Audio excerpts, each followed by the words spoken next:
सुनहरी परी की जादुई मेकअप किट। बहुत समय पहले की बात है।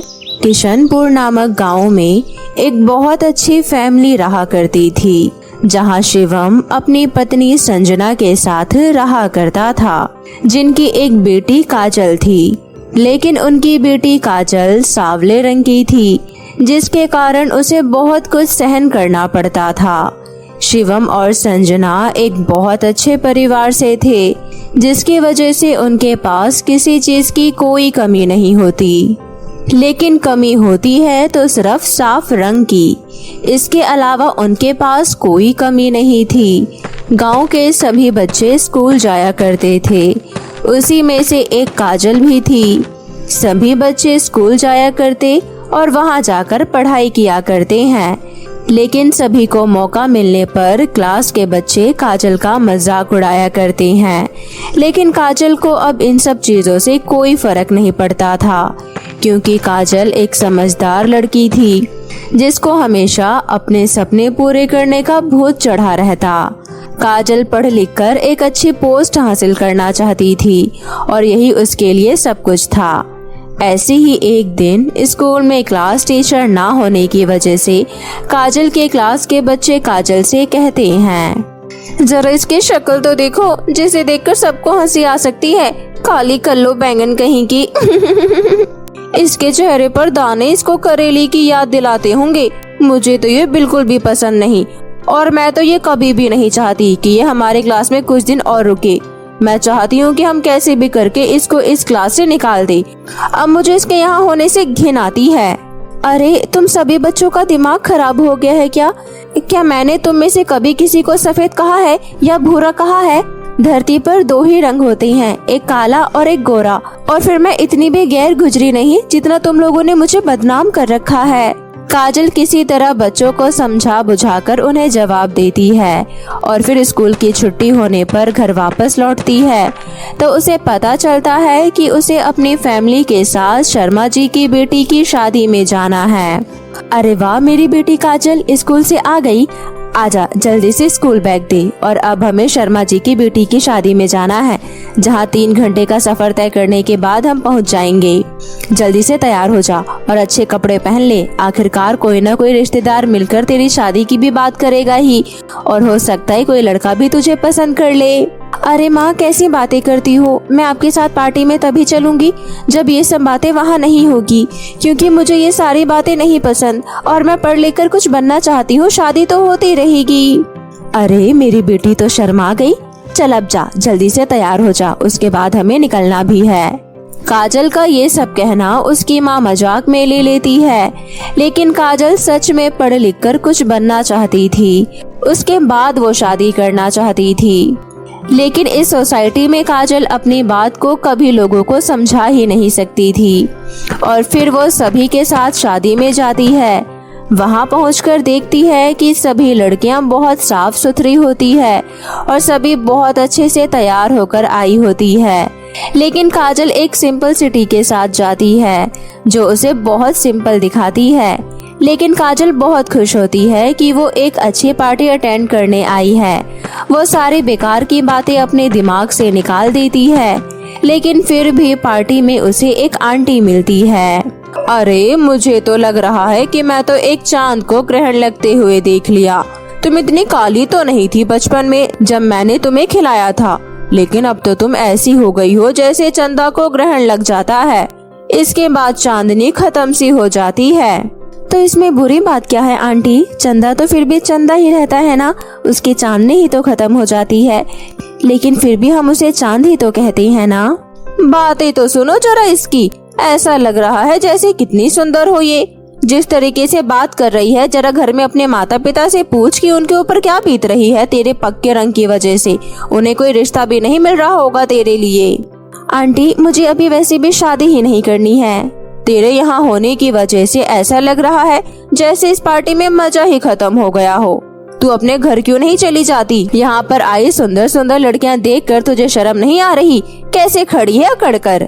काजल की आंटी काजल से भली बुरी बातें कह रही होती है कि तभी काजल के माता पिता उसके पास आ जाते हैं और आंटी तुरंत अपनी बातों से पलटकर काजल से मीठी मीठी बातें करने लगती है। काजल समझ जाती है कि आंटी अपना दिमाग का संतुलन खो बैठी है, जिस वजह से वो बहकी बहकी बातें कर रही है। लेकिन फिर भी काजल के दिमाग में उसकी बातें बहुत खटकने लगती है। तभी काजल अपने आप से बात करती है, क्या सच में मैं अपने माता पिता के ऊपर बोझ हूँ जो वो मेरी जल्द से जल्द शादी करना चाहते हैं? मुझे तो लगता है कि वो मुझे मेरी पढ़ाई पूरी करने देंगे, उसके बाद ही मेरी शादी कराएंगे। ये दुनिया तो छोटी है और इस दुनिया का क्या है, रोज ये नई बातें बनाती है। नहीं नहीं, ऐसे नहीं होगा, मैं गलत सोच रही हूँ। मेरे माता पिता मुझे बहुत प्यार करते हैं और वो मेरे इस काले रंग से बिल्कुल भी परेशान नहीं होंगे। काजल को आंटी ने जो जो बोला था, काजल उसके बारे में सोचने लगती है कि तभी शर्मा जी की बेटी आती है। वो इतनी सुंदर दिख रही होती है कि काजल सब कुछ भूल जाती है और उसको जाकर बधाई देने लगती है। अरे वाह श्वेता, मुझे तो समझ ही नहीं आ रहा कि तुम श्वेता हो। तुम कितनी सुंदर लग रही हो और तुम्हारा लहंगा तो देखो कितना अच्छा है। तभी वहाँ आई एक लड़की कहती है, अरे वाह श्वेता, तू कितनी सुंदर लग रही है। हम सभी बचपन में कैसे दिखते थे और तू कितनी सुंदर दिख रही है। लेकिन एक लड़की हमारे बीच अभी भी पहले जैसी ही है और वो है काजल। तू फालतू की बातें क्यों कर देती है? काव्या, तुझे तो पता है ना, काजल तो काजल की तरह ही काली रहेगी।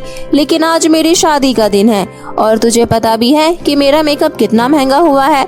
मैं सुंदर कैसे नहीं दिखूंगी। और तो और मुझे ये लहंगा 30,000 रुपए का दिलवाया है मेरे होने वाले पति ने। मेरे होने वाले पति बहुत अमीर है। अब चलो, मैं स्टेज पर जा रही हूँ। देखो सभी मुझे कैसे देख रहे हैं। सभी की आंखें मेरे पर ही टिकी है। ये सब सुनकर काजल मन ही मन कहती है, मेकअप से मेरे इस पक्के रंग का भी कुछ न कुछ हो सकता है, लेकिन मैं इतनी भी साफ सुथरी नहीं दिख पाऊंगी कि मैं श्वेता की तरह सुंदर दिखूं। मेरा पक्का रंग मेरे माता पिता पर इतना भारी पड़ेगा, ये मुझे नहीं पता था। दुनिया मुझे यही कहती आई है, लेकिन आज तक मेरे माता पिता ने मुझे नहीं बताया कि मैं उन पर काले रंग की वजह से परेशानी बन चुकी हूँ। शादी होने के बाद सभी अपने अपने घर लौट जाते हैं और उनमें से एक काजल की फैमिली भी घर वापस आ जाती है। तभी काजल कहती है, शादी में बहुत मजा आया, लेकिन मैं जहाँ भी जाती हूँ हर कोई मेरे काले रंग की वजह से चिढ़ाता है और बहुत बुरा भला भी कहता है। अब हमारे जान पहचान की आंटी को ही देख लो, वो मुझे बचपन से जानती है, लेकिन फिर भी उन्होंने मेरा मजाक उड़ाने में एक कमी नहीं छोड़ी। लेकिन मैं आप दोनों से पूछना चाहती हूँ कि क्या मैं आप दोनों के ऊपर अपने काले रंग की वजह से बोझ बन चुकी हूँ? नहीं बेटा, मैं तुझे अपनी जान से भी ज्यादा प्यार करता हूँ। और ये तुझे किसने कहा कि तेरा काला रंग हमारी परेशानी की वजह है? मैं तो बस तुझे अच्छे से शादी करके तेरे घर भेजना चाहता हूँ और कुछ भी नहीं। बेटा, हम बाकी माँ बाप की तरह अपने बच्चे की चिंता कर रहे हैं, जैसे सब करते हैं। एक दिन सबकी शादी होनी है, लेकिन हमारे सामने कुछ बाधाएं आ जाती है, जिस वजह से हमें चिंता करनी पड़ती है। अभी मैंने तेरे लिए बात चलाई थी तो लड़के वालों ने हमसे दहेज की डिमांड करी और हम दहेज देने के लिए तैयार हुए तो उन्होंने तुम्हारा पक्का रंग देखकर रिश्ता को कैंसिल कर दिया। मैं ऐसी शादी नहीं करना चाहती जिसमें दहेज कम, मेरा सौदा ज्यादा हो रहा हो। मैं अगर आपके ऊपर इतनी ही ज्यादा भारी हूँ तो मुझे बता दीजिए, मैं अपने लिए कुछ और ढूंढ लूंगी। तो मुझे बता दीजिए, मैं अपने लिए कोई और घर ढूंढ लूंगी, लेकिन मैं कुछ बनकर ही शादी करना चाहती हूँ। ऐसे मैं शादी नहीं करूंगी। और हाँ, अगर आपको मेरे पक्के रंग की वजह से परेशानी है और चिंता हो रही है तो मुझे आज ही बता दो। काजल इतना कहकर अपने कमरे में चली जाती है। तभी उसके माता पिता बैठकर बात करने लगते हैं और वो उसके पक्के रंग की चिंता कर रहे होते हैं। ये सब सुन रही काजल अपने कमरे में जोर जोर से रोने लगती है और फिर भागती हुई बाहर चली जाती है। भागते भागते वो एक सुनसान जंगल में पहुंच जाती है। वहां पहुंचकर वो जोर जोर से रोने लगती है और एक पेड़ के नीचे बैठकर रोते रोते अपना बुरा हाल कर लेती है। मेरी किस्मत में तो कुछ अच्छा लिखा ही नहीं है। मैंने अपनी पढ़ाई अच्छे से करनी चाहिए तो मेरे माता पिता लड़का ढूंढने लग गई और फिर लड़का ढूंढने लगे तो उन्हें मेरे पक्के रंग की वजह से दिक्कत होने लगी। अब मैं क्या करूं, कहाँ जाऊं? ना तो मेरी पढ़ाई हो पा रही है, ना ही मेरी शादी। मैं इतनी बुरी हूँ क्या? काजल ये सब बोल रही होती है। तभी रास्ते में से एक सुनहरी परी गुजर रही होती है उसको रोता हुआ देखकर वो उसके पास आती है और कहती है, मैं पृथ्वीलोक पर घूमने आई थी और मैंने तुम्हें रोते हुए देखा, तो मुझसे रहा नहीं गया। मैं हमेशा ही इस जंगल से कुछ फल फ्रूट खाने आती हूँ जो मुझे बहुत पसंद है, और आज तुम यहाँ पर इतनी जोर जोर से रो रही हो, तो मैं तुमसे पूछना चाहती हूँ कि तुम्हें आखिर हुआ क्या है? तुम्हारे पास किस चीज की कमी है जो तुम इतनी तेज तेज रोकर अपनी किस्मत को कोस रही हो? काजल रोते हुए अपनी सारी बात सुनहरी परी को बताती है, और सुनहरी परी ये सब सुनकर बहुत ज्यादा मायूस हो जाती है और वो भी रोने लगती है। उसके बाद सुनहरी परी अपने मैजिक से एक जादुई मेकअप किट निकालती है और काजल को दे देती है। ये लो, ये जादुई मेकअप किट है। इस किट को तुम कोई मामूली किट मत समझना। तुम इस किट को अपने घर ले जाओ और शीशे के सामने इस किट से अपना मेकअप करना, और जैसे ही तुम इस किट से अपना मेकअप करोगी, ये तुम्हें तुरंत ही सुंदर बना देगी, और तो और तुम जो चाहो इससे मांग सकती हो। काजल परी का धन्यवाद करती है और वो मेकअप किट लेकर जल्दी से अपने घर पहुंच जाती है। घर पहुंचकर वो किसी को कुछ नहीं बताती और अपने घर में घुस जाती है और तुरंत ही अपने कमरे में रखे शीशे के पास जाकर मेकअप करती है, और थोड़ी देर बाद ही उसका पूरा रंग रूप बदल जाता है। वो पहले से लाख गुना सुंदर दिखने लगती है और उसको अपने ऊपर यकीन नहीं होता। फिर वो अपने कमरे से बाहर निकलती है तो वो इतनी सुंदर दिख रही होती है कि उसके माता पिता उसे पहचानने से इनकार कर देते हैं। उसके बाद वो अपने माता पिता को सब कुछ बताती है, और जैसे ही उसके माता पिता ये सब सुनते हैं, उसके माता पिता भी खुशी से झूम उठते हैं। और तभी काजल अपने जादुई मेकअप किट से कहती है, हे जादुई मेकअप किट, आपने मुझे इतना सुंदर बनाया, उसके लिए आपका बहुत बहुत धन्यवाद। अब आप मेरे लिए बस एक लास्ट काम कर दो कि आप मुझे एक ऐसा समझदार और बुद्धिमान लड़का दो जिससे मेरे माता पिता मेरी शादी कराए, जो मुझे ज्यादा चाहता हो। मुझे ऐसी जगह शादी करनी है जहाँ पर दहेज नाम की कोई चीज ना सुननी पड़े। काजल के इतना कहते ही काजल और काजल के माता पिता के सामने इतना सुंदर लड़का प्रकट होता है, जो सामने प्रकट होते ही उसके माता पिता के पैर छूता है और काजल को बहुत अच्छी नजरों से देखता है। ये सब देखकर काजल बहुत खुश होती है। लड़का तुरंत ही काजल को प्रपोज कर देता है और उस लड़के का इस दुनिया में कोई नहीं होता और वो लड़का वेल सेटल्ड होता है, और ये सब सिर्फ जादुई मेकअप किट की वजह से ही हो पाता है। जिसके बाद सभी बहुत खुश होते हैं और हंसी खुशी काजल और उस लड़के की शादी करा देते हैं। काजल उस लड़के के साथ बहुत खुश होती है क्योंकि वो पहले से ही इतना वेल सेटल्ड होता है और साथ ही साथ बुद्धिमान भी, और उसके माता पिता की इज्जत भी करता है, और यही सब काजल को चाहिए था और वो उसे मिल गया। अब काजल को किसी बात की कोई कमी नहीं होती। साथ ही साथ उसके माता पिता भी बहुत खुश होते हैं। तो मेरे प्यारे दोस्तों, कैसी लगी आपको हमारी ये कहानी? हमें कमेंट करके ज़रूर बताएं। अगर आपको हमारी ये कहानी अच्छी लगी हो तो इसे अपने दोस्तों के साथ भी शेयर करें। चांदी के जादुई सूट की चक्की। एक बार की बात है, शिवनगर नामक गांव में प्रीति और अंजलि नाम की दो बहनें अपनी नानी के साथ रहती थी। कुछ समय पहले ही प्रीति और अंजलि के माता पिता की मृत्यु हो गई थी, इसलिए दोनों बहनें अपनी नानी के साथ ही रहा करती थी। नानी अंजलि से तो बहुत ज्यादा प्यार करती थी, बिल्कुल शहजादी बनाकर रखती थी, उसकी हर छोटी से छोटी ख्वाहिशों को पूरा करती थी। और वहीं दूसरी तरफ बेचारी प्रीति के तरफ आंख उठाकर देखना भी पसंद नहीं करती थी। हमेशा उसे खरी खोटी बातें सुनाती रहती थी, फटे पुराने कपड़े पहनने के लिए देती थी, खाने के लिए भी रूखा सूखा देती थी, जिस वजह से प्रीति को बहुत दुख होता था। और ये अंतर सिर्फ इसलिए था क्योंकि अंजलि बहुत सुंदर थी और प्रीति अंजलि की तरह सुंदर नहीं थी। ऐसे ही एक दिन प्रीति अपनी नानी से कहती है, नानी जी, मुझे लहंगा चाहिए। मेरे स्कूल में एक एनुअल फंक्शन है और मैंने पार्टिसिपेट किया है, इसलिए मुझे लहंगे की जरूरत है। आप मुझे लहंगा दिला दीजिए ना। आ गई सुबह सुबह अपनी मनहूस काली कलूटी शक्ल उठाकर मेरे सामने। लहंगा पहनकर भी तो सुंदर नहीं लगेगी, लगेगी बदसूरत की बदसूरत ही। पता नहीं कौन सा मनहूस दिन था जिस दिन सीमा ने तुझ जैसी काली कलूटी को जन्म दिया। मैं तो उस घड़ी को ही कोसती हूँ जिस दिन तूने हमारे घर में कदम रखा। मेरे पास इतने फालतू पैसे नहीं है, कोई पुराने कपड़े ही पहन के चली जाना, क्योंकि लगेगी तो तू वैसी की वैसी ही सुंदर नहीं हो जाएगी। जा यहाँ से मनहूस। तभी वहाँ पर आरती आकर नानी से कहती है, नानी मुझे फटाफट से 20,000 रुपए दे दीजिए। 2 दिन बाद स्कूल में एनुअल फंक्शन है और मुझे फेशियल करवाना है, हेयर स्पा करवाना है और आपके साथ शॉपिंग पर भी जाना है। जल्दी से दीजिए ना, मेरे दोस्त मेरे इंतजार कर रहे हैं। और नानी याद रखिए, मैं आपसे पूरे 50,000 रुपए वाला लहंगा लूंगी, माना मत कीजिएगा।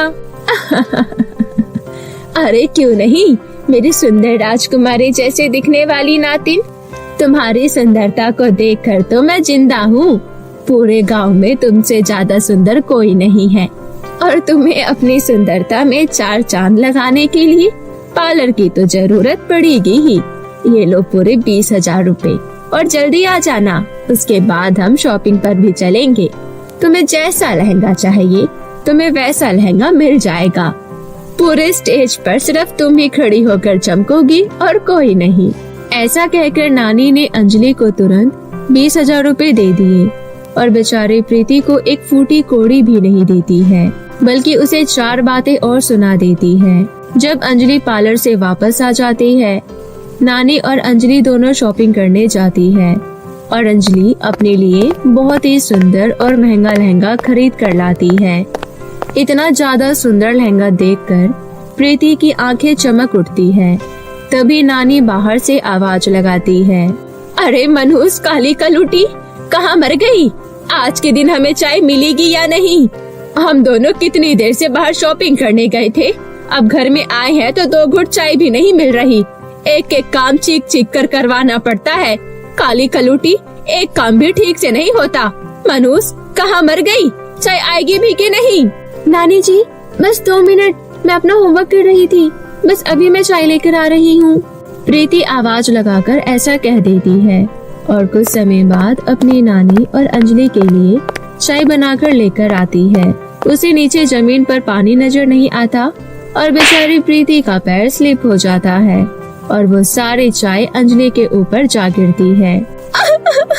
अरे नानी, मैं तो मर गई रे। नानी मेरा पूरा हाथ जल गया। देखिए, आपकी सुंदर शहजादी बिटिया को ये काली कलूटी मनहूस बदसूरत करना चाहती है, बिल्कुल अपनी तरह। अरे मैं तो मर गई रे, हाथ जल गया, कितना ज्यादा दर्द हो रहा है। अंजलि को इस तरह रोता देख नानी को बहुत ज्यादा दुख होता है और वो बेचारी प्रीति की बहुत ज्यादा पिटाई करती है और उसका हाथ मोड़ते हुए उससे कहती है, मैं समझ रही हूँ, अच्छी तरीके से समझ रही हूँ। ये बाल मैंने धूप में सफेद नहीं किए हैं। तू मेरी सुंदर नातिन से जलती है, उसे बदसूरत बनाना चाहती है, इसलिए तूने गर्मा गर्म चाय मेरी नातिन के ऊपर डाल दिया। चेहरे पर चाय गिर जाती तो क्या होता? शक्ल की तो बदसूरत है ही, काली कलूटी का मन भी काला है। उसे तो कम से कम अच्छा रख।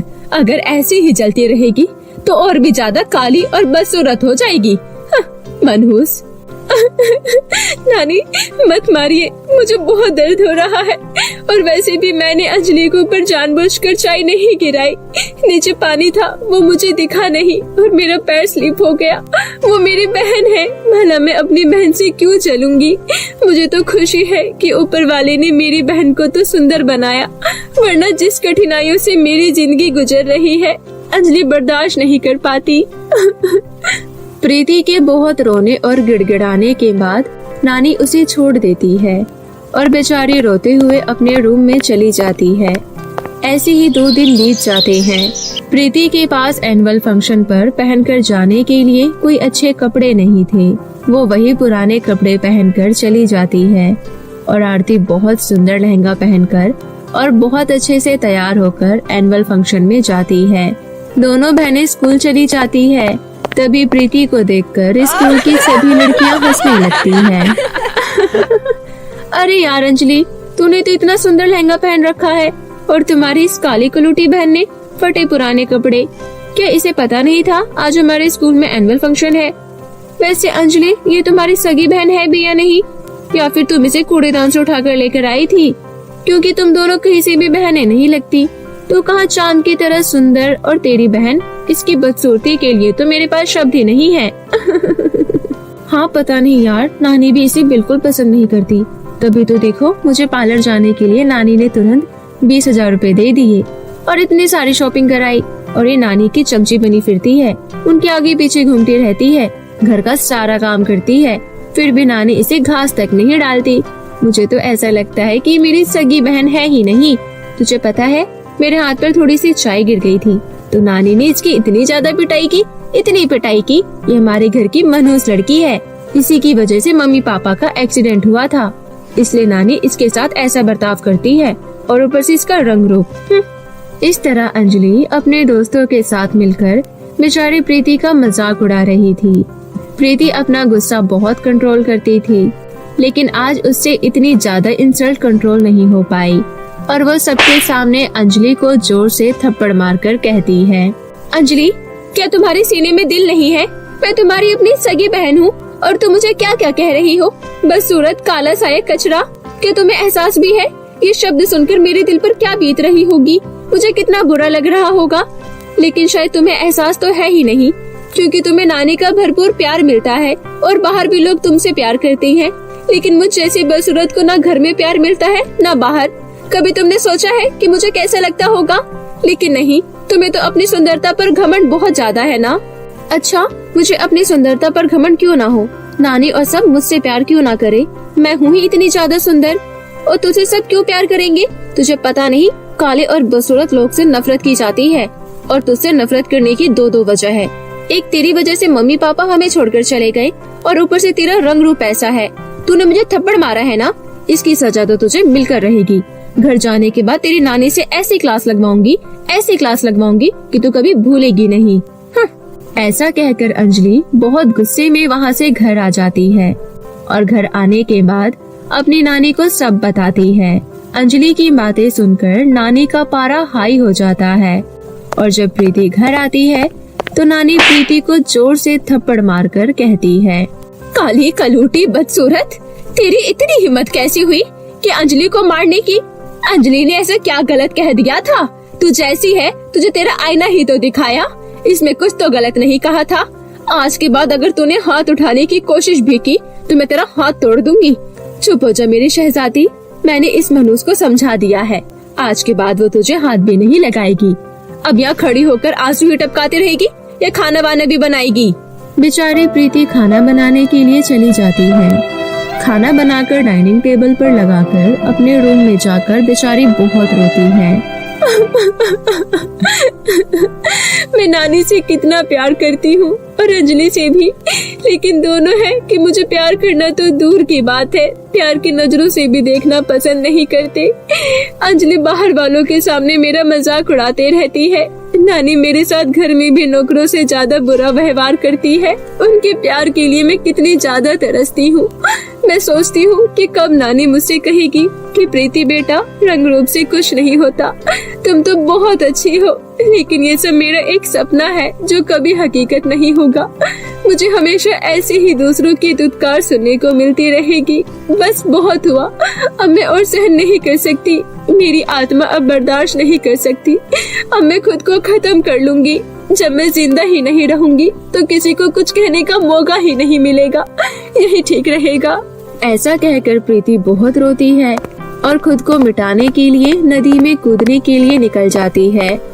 रास्ते में प्रीति को एक बहुत बड़े पत्थर के नीचे एक मासूम बिल्ली की टांग दबी हुई नजर आती है। वो तुरंत उस बिल्ली के पास जाती है और वो पत्थर हटाती है और उसे दर्द से मुक्त कर देती है। जब वो थोड़ा और आगे जाती है तो देखती है एक गाय जोर जोर से चिल्ला रही है। प्रीति को लगता है कि ये गाय भूखी है और वो गाय के पास जाकर हरी हरी घास तोड़कर गाय को खिलाती है। कुछ देर और चलती है तो उसे एक सूखा हुआ पेड़ नजर आता है। प्रीति तुरंत नदी के पास जाती है। वहाँ उसे एक मटका मिलता है। उस मटके में पानी भरकर वो उस सूखे पेड़ को पिलाती है। पेड़ दोबारा हरा भरा हो जाता है और जैसे ही प्रीति एक कदम बढ़ाती है उसे पेड़ के नीचे एक बहुत ही चमचमाती हुई सुंदर सी चक्की नजर आती है। ऐसी चक्की प्रीति ने जिंदगी में कभी नहीं देखी थी। ये देखकर वो चौंक जाती है। अरे ये क्या, चक्की वो भी इतनी ज्यादा चमचमाती हुई, बिल्कुल सोने की नजर आ रही है। ऐसी चक्की तो मैंने जिंदगी में कभी नहीं देखी। ये किसकी हो सकती है? मुझे यहाँ रुककर इसके मालिक का इंतजार करना होगा, नहीं तो इसे कोई चुरा कर ले जाएगा। बहुत ही ज्यादा महंगी है, पता नहीं किसकी होगी। प्रीति ऐसा सोच ही रही होती है, तभी वहाँ पर एक बहुत सुंदर सी परी आती है और प्रीति से कहती है, प्रीति ये कोई मामूली चक्की नहीं है, एक जादुई चक्की के सूट की चक्की है। अगर तुम इसे सीधी तरफ घुमाओगी तो तुम्हें चांदी के सूट मिलेंगे, और अगर तुम इसे उल्टी तरफ घुमाओगी तो तुम्हें सोने और हीरे के सूट मिलेंगे, और तुम्हें चांदी और सोने हीरे के सूट में से एक सूट चुनना होगा। और अगर तुम सोने हीरे के सूट को चुनती हो तो तुम्हें बहुत सारी धन दौलत मिलेगी और साथ में सुंदरता भी। और अगर तुम जादुई चांदी का सूट चुनती हो तो तुम्हें बहुत सारे ज्ञान की बातें प्राप्त होगी, और तुम उसे पहनकर ऐसी जगह पर जाओगी जहाँ बड़े बूढ़ों को सेवा की जरूरत है। अब तुम्हारे हाथ में है कि तुम सोने हीरे का सूट चुनकर सुंदर और अमीर होना चाहती हो, या चांदी का सूट लेकर ज्ञान की बातें और बड़े बूढ़ों की सेवा करना चाहती हो। परी जी, मैं जादुई चक्की को सीधी तरफ घुमाकर जादुई चांदी का सूट लेना चाहती हूँ और बहुत सारा ज्ञान प्राप्त करना चाहती हूँ, और साथ में बड़े बूढ़ों का भी ख्याल रखना चाहती हूँ। परी जी, मेरी टीचर ने बताया है कि हमें कभी भी लालच नहीं करनी चाहिए। और जादुई सोने हीरे के लहंगे के अंदर क्या मिलेगा? धन दौलत।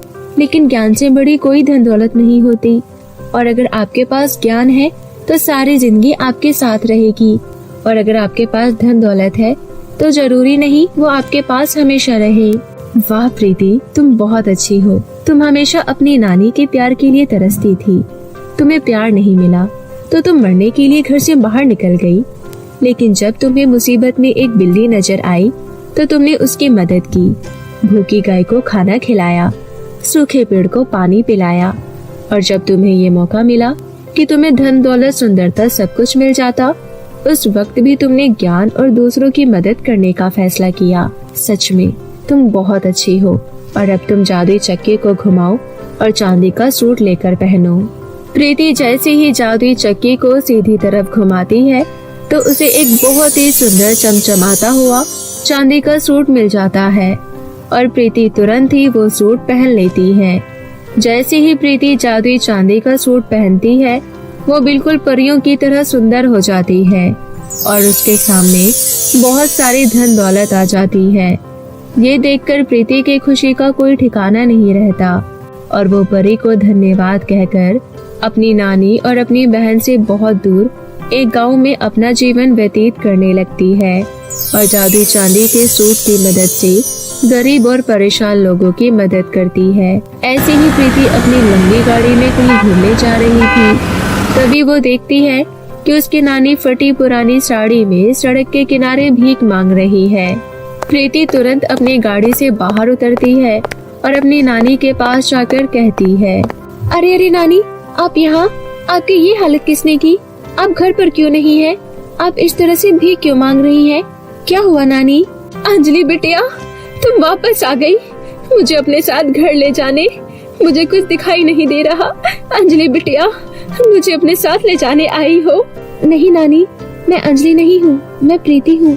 आपको दिखाई नहीं दे रहा? आपके साथ ये सब किसने किया? क्या हुआ नानी, बताओ। अरे प्रीति, मेरी प्यारी नातिन, तू वापस आ गई बेटा। मुझे मेरे कर्मों की सजा मिल रही है। मैंने एक मासूम अनाथ बेसहारा लड़की के साथ बहुत बुरा बर्ताव किया, बहनों में इतना भेदभाव किया, उसी की सजा मुझे मिली है। अंजलि को मैंने इतना लाड प्यार दिया कि वो बहुत बिगड़ गई, और उसने अपने आवारा दोस्तों के साथ मिलकर मुझे घर से बाहर निकाल दिया और सारी प्रॉपर्टी, बैंक बैलेंस अपने नाम कर लिया। प्रीति बेटा, हो सके तो मुझे माफ कर देना। मुझे तुम्हारे साथ ऐसा नहीं करना चाहिए था। तुम्हारे जाने के बाद मुझे एहसास हुआ कि रंग रूप शक्ल सूरत से कुछ नहीं होता, इंसान का दिल सुंदर होना चाहिए, और तुम्हारा दिल तो सोने का था, सोने का। आज भी मुझे मुसीबत में देखकर तुरंत तुम मेरे पास आई। मुझे माफ कर दो मेरी प्यारी नातिन, मैंने तुम्हारे साथ बहुत बुरा किया। नानी, मैं आपसे प्यारी बच्ची बेटा ये सब सुनने के लिए बहुत तरसती थी। ये सब सुनकर मुझे बहुत अच्छा लग रहा है और आपको एहसास हो गया कि रंग रूप शक्ल सूरत से कुछ नहीं होता। मुझे कुछ नहीं चाहिए और आप मेरे साथ रहेंगी। और अब आप मेरे साथ मेरे घर चलिए और आपकी आंखें जादुई चांदी के सूट की वजह से वापस आ जाएंगी। चलिए मेरे साथ। ऐसा कहकर प्रीति अपनी नानी को अपने साथ अपने घर ले जाती है और वहाँ जाकर जादुई चांदी के लहंगे से कहकर अपनी नानी के आंखें दोबारा वापस ले आती है। नानी को सब कुछ साफ साफ नजर आ रहा था और वो प्रीति को देखकर हक्की बक्की रह जाती है और वो उसे गले लगा लेती है और जादुई चांदी के सूट की मदद से उसे ये प्यार भी मिल जाता है और प्रीति अपनी नानी के साथ हंसी खुशी जीवन व्यतीत करने लगती है। तो मेरे प्यारे दोस्तों, कैसी लगी आपको हमारी ये कहानी? मुझे कमेंट करके जरूर बताएं और इसे अपने दोस्तों के साथ भी शेयर करें। और हाँ दोस्तों, अगर आपने अब तक हमारे चैनल को सब्सक्राइब नहीं किया है तो प्लीज जल्दी से नीचे लाल बटन दबाकर अभी कर ले। तो मिलती हूँ आपसे फिर किसी नई कहानी के साथ। तब तक के लिए आप अपना ध्यान रखें। बाय बाय दोस्तों।